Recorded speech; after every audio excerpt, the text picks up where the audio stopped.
We've been traveling now for 2.5 years, and we get asked almost every day, where would you go long term? What are the top 5 places where we would consider going to the most? Right. Now, when we are saying that we want to stay someplace longer term or where we would stay longer term, we're looking at kind of 3 months to longer. Now, we have at this point been to over 20 countries, and so that includes a lot of towns that we have visited. So narrowing down this list wouldn't have been very easy to do.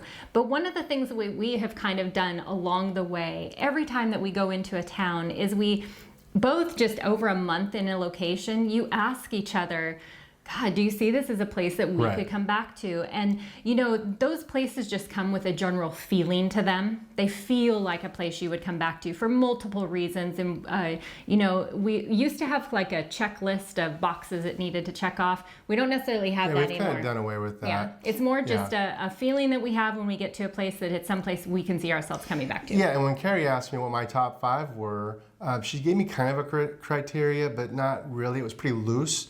And, you know, I had to eliminate some places that I didn't really want to eliminate. Right. You know, I got more than 5, but it has to be the top 5. Has to be the top 5, and we are now going to see if our top 5 align with each other. Right. Are we going to be traveling together in the future? I certainly hope so. I certainly hope that you agree with me. Now, what was your 5th place choice? My 5th place choice was Chiang Mai, Thailand. Now, I can't disagree with that, but I do.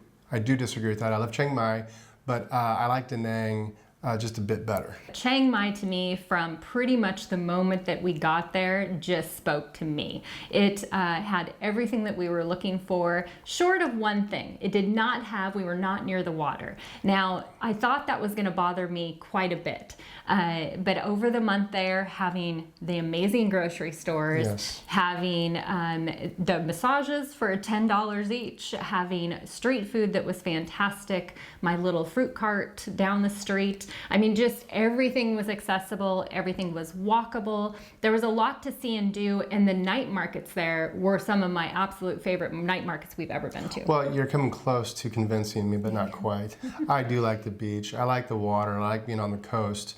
Now, the food is fantastic. I can't get past that. How many times can you go to the night market and still find it to be entertaining?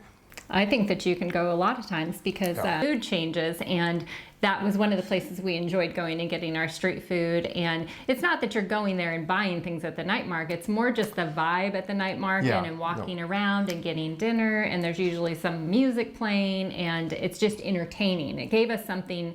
We're not big evening people, so to have something in the evening to go do, we enjoyed doing. Well, and I think for me, I like the beach vibe more. I like sitting on the beach and having a beer. I don't necessarily have to get in the water. I don't have to get all sandy. I just like being on the beach. And the beaches, I will give them that. The beaches in Da Nang are fantastic. Well, we loved sitting there at our favorite little beach bar and grabbing a beer and just watching. It had this incredibly long beach and waves that were big waves coming up on the shore, and so you could hear it, you could see it. It was a really cool place, but it just didn't check some of the boxes for me. One of the very big lacking boxes was the grocery store situation.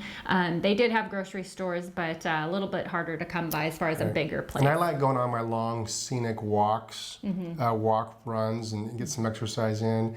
Da Nang fit that perfectly. They did, and have that's the something walkway that I really enjoyed. Yeah, and that was something that was lacking in Chiang Mai because you know you had a lot of blocks that you could walk in, but you're navigating around scooters and stuff, and so where in Da Nang they had that promenade walk all along the beach. So I enjoy a good promenade. that was a really nice positive. And I think both locations, but Da Nang, so one for you, is it had a few more day trips from there as well that you could go do, and maybe some, I wouldn't say more sights to see, because Chiang Mai also had the sights to see. But I think for us, a long-term stay or a place that we could go to for 3 months, because we're not real crazy about Southeast Asia for a long-term stay, I could see myself being very happy in Chiang Mai. Now on to our 4th place pick. What was your 4th place? My 4th place was Split, Croatia. Again, it was on the beach. I had a promenade. I can go for long walks. It was very scenic.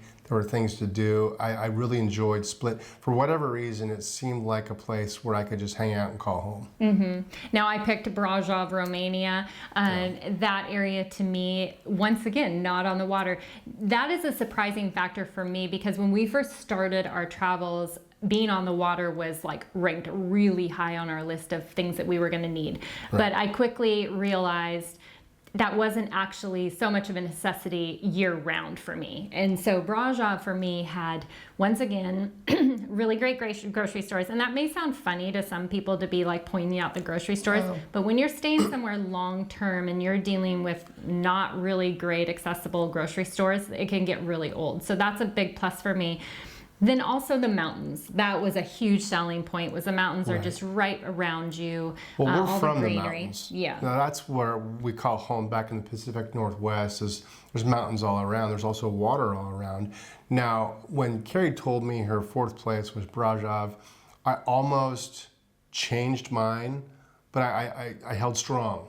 I didn't let her persuade me to go along with what she wants to do, even though she's very good at doing that. This time I held strong and stuck to my fourth place choice. Now I really enjoyed Split, but it just didn't check the same boxes for me. I guess I didn't feel like, it had the Old Town area, which is very beautiful, but it's also incredibly busy with tourists and the cruise ships coming in. Right. I did have the beach there. That was great, but it's a rocky beach. It's not sandy. Where in Brajov, you were able to go and explore, I don't know, there was hikes to do. There was, well, the old town itself was very, very scenic. Pretty, it was yeah. very pretty. I will say this, Brajov, Romania in general, had better beer. They had great craft beer, so that was something that we actually enjoyed doing because it was a third the price of what we were getting back home.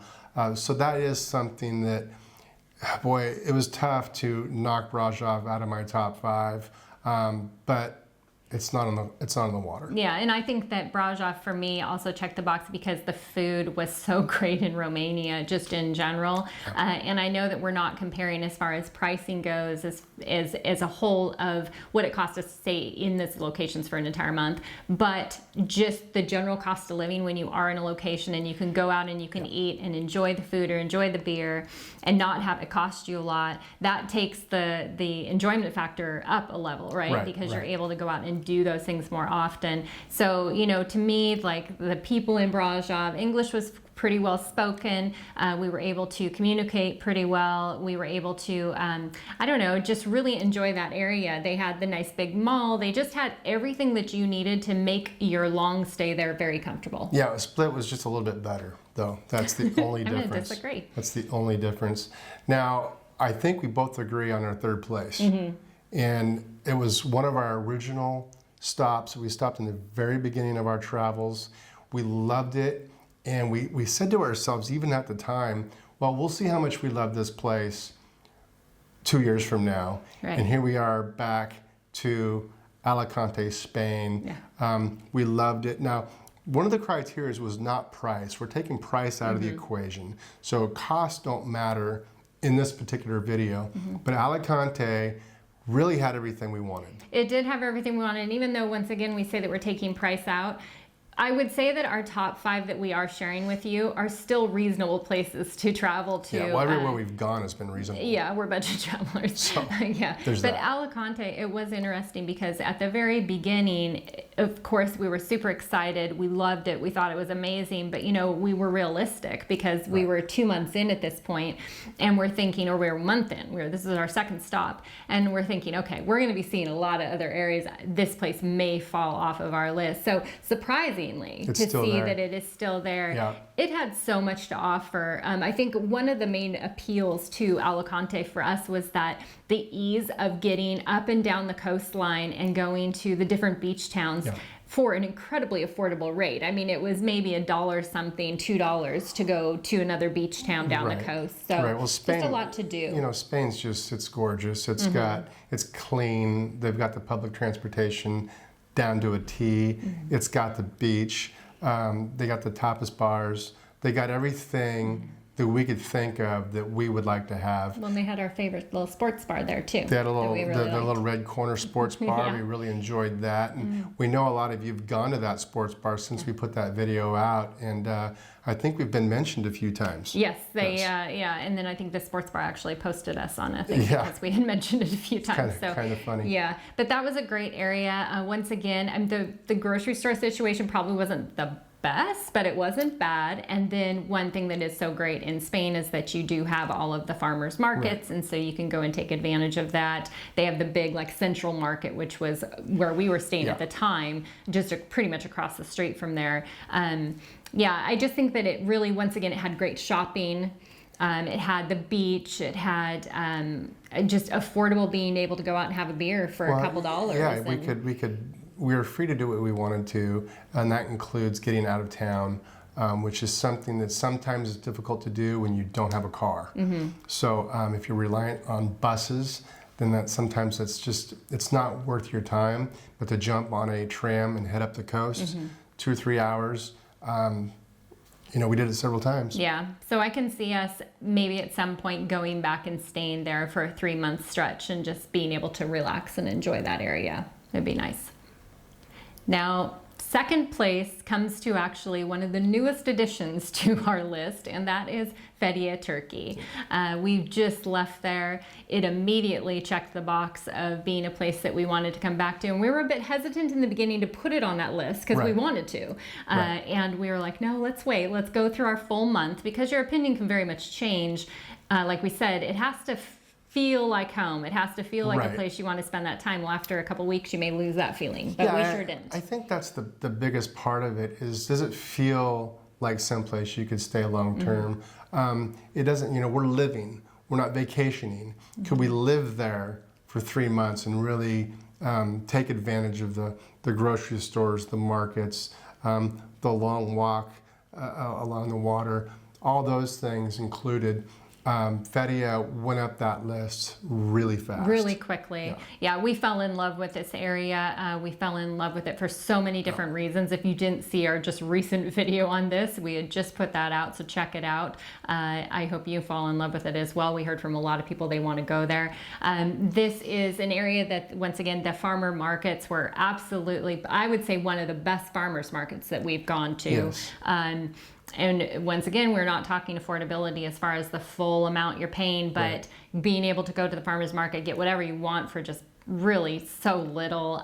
Being able to go out there, the restaurants were endless. So many restaurants to choose from. If you love coffee, it's a great place to go because there's a coffee shop, probably like 3 on each block. Just everything that was available there. Met a lot of people. There were a lot of Brits, some locals that we met. And that makes it a lot more fun as well. You feel like you're kind of, making friends. Yeah. It's not just the two of us. And I think that's a good time. Right. And that's a question that we've had from a lot of people that are, say, traveling solo, or they're traveling as a couple, and there is that concern of meeting people and with the language barrier and everything. There were so many different people, and you can get involved, like we've mentioned many times before, get involved in some of these Facebook groups before you go to location. But we met so many different people, which granted, a level of that comes from they knew us from our channel, but there were so many other people that just are super friendly that you're talking to, sitting right across from you, having a beer. Yeah, they just, hey, where are you from? And you strike up a conversation. That happened several times. It happened, yeah. So that was quite enjoyable. It made it fun for us as well. Now, I also think that a huge highlight was the promenade and being able to go on the walking path. And I know we've mentioned that on a lot of these locations. And that is something that we really enjoy doing. Like we said, you're in a place for a very long stretch of time. You want to go do the things that you may just enjoy doing on a daily basis because we're not always sightseeing. So you want to be able to just go for that walk. And their walk just went on and on. You would actually go down to Kalish Beach. Yeah, I'd walk all the way to Kalish Beach and back was about 8 miles. And they do have a beach. You just have to get all the way out to it. Now there is the foot ferry we could take that we did once. But they do have a beach. If that's something that if we go back, maybe we will stay on that side. Who knows? But they had the beach, they had the promenade, they had the food, they had the people. it was kind of an easy choice. Yeah, it was an easy choice for second, but honestly, it was a hard choice to not put that in first place as well. So our first place, like we mentioned, anybody who has watched us for a while probably knows what is going to be here, is the Algarve in Portugal. Now, while we were in Fedia, we're kind of like, oh my gosh, which one? I would kind of say that these two places bounce within the first and second place for different reasons. One of the reasons for us that we did put Algarve in first place was simply because of maybe a little bit easier access as far as flights. It's not maybe as far, but really it comes down to being a few hours difference. A few hours difference, not a big deal. You know, for me, it still comes in at number one. Because of the beaches. You get the sandy beaches, you get the white sand on one end. It's easy to get back and forth up and across the Algarve. Now, the trains aren't always reliable in Portugal, especially in the Algarve, but they are available. Not like Spain, but they are there. It'll get you back and forth, all you need to do. You can also rent a car relatively easy in the Algarve and drive the highway back and forth. So I just think that the Algarve had everything we wanted. We could stay in different towns from Lagos to Tavira and beyond. Right, and I would say that that's one area where we did change as far as my favorite location is Villarreal de San Antonio, and then your favorite was mine was Lagos. Just simply because it's easier to pronounce. Well, and they couldn't be more opposite ends of the coast. They are the one on the furthest side of the other. So, but the area that I liked, Villarreal, you know, I loved because it is a nice, smaller, quieter town. It was right on the river that separates in between for Spain. So you could take the foot ferry over for the day and go explore Spain for a couple dollars. And we walked over one day, we went over and had a sangria and some tapas and walked around a very cute town over there. But then you could also hop on bikes and go to Monte Gordo, which you could be right onto an absolutely gorgeous white sand beach. So it was amazing. To me, that area just kind of checked all of those boxes. And then Lagos was also gorgeous. Yeah, just different kinds of beaches. That's all. I mean, basically, it's the Lagos is a little bit bigger. Great grocery store in Lagos. So, you know, it's just hard to get away from the Algarve, and we're going to someday, we think, have a number one that's not the Algarve.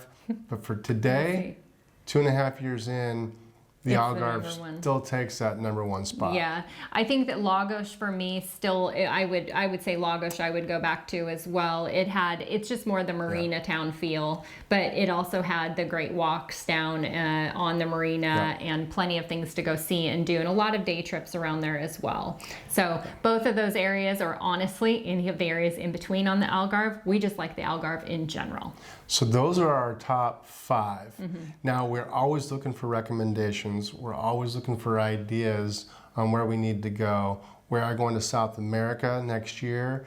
You know, Mexico's on the way this year. So there are some destinations that we're going to that could pick any one of these off. They could bump any of these off of there. Yeah. Now, these places that we have mentioned to you today, like we said, these are places we're looking at for, say, a 3-month stay. That's kind of where the range we're in. But for a longer term stay, because on most of these, a 3-month you're going to be able to do within a visa. For a lot of these, you are going to have to do a little bit of extra legwork and figure out if you can stay longer. Some do allow like an extension of your visa, or they'll have other visas available for a longer term stay. So you'll want to do the work and look into those. But for a 3-month stay, most of these you can just go and you're going to be able to stay for 3 months. Well, we hope that you found this interesting. We enjoyed actually compiling this list and going through like what we really liked, because for us it's kind of just reminiscing and going back over our travels, which is a lot of fun to do. So like Brian said, if you have any other comments you want to add below of places that we should check out, please put them down in the comments. And then also make sure thumbs up if you enjoyed this video and hit that subscribe button. And we will catch you next time. Cheers.